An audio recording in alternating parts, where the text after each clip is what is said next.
శ్రీనివాస మంగాపురం శ్రీ కళ్యాణ వెంకటేశ్వర స్వామి వారి బ్రహ్మోత్సవాల్లో 4వ రోజైన బుధవారం ఉదయం శ్రీదేవి భూదేవి సమేత శ్రీనివాసుడు శ్రీ రాజమన్నర్ అలంకారంలో దర్శనమిచ్చారు.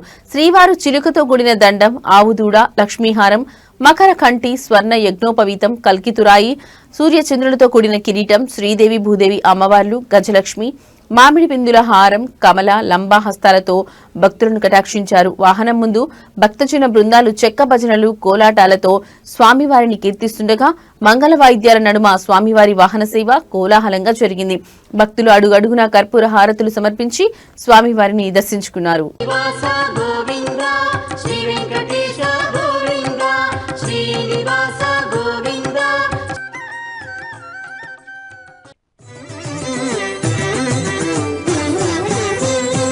దేవా నమో దేవా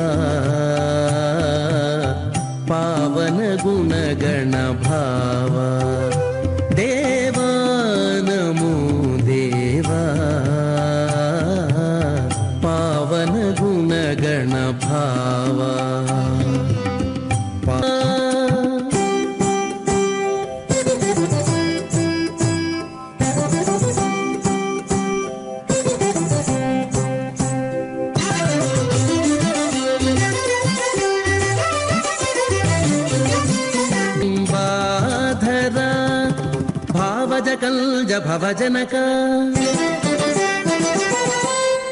దర్శన భాగ్యాన్ని కలగజేస్తూ ఉన్నారు కళ్యాణ వెంకటేశ్వర స్వామివారు.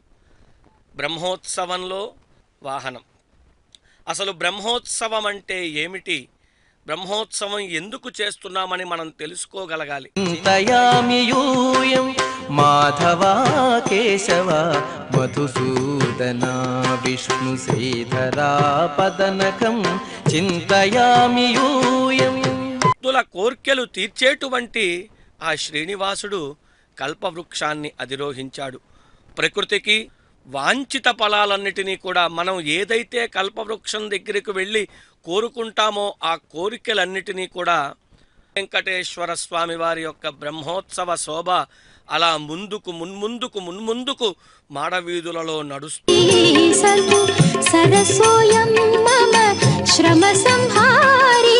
ఆత్ముడయ్యుండు నిత్యుడై వెలుగొందు, సత్య ఆత్ముడయ్యుండు సత్యమై తానుండు, ప్రత్యక్షమయ్యుండు బ్రహ్మమయ్యుండు.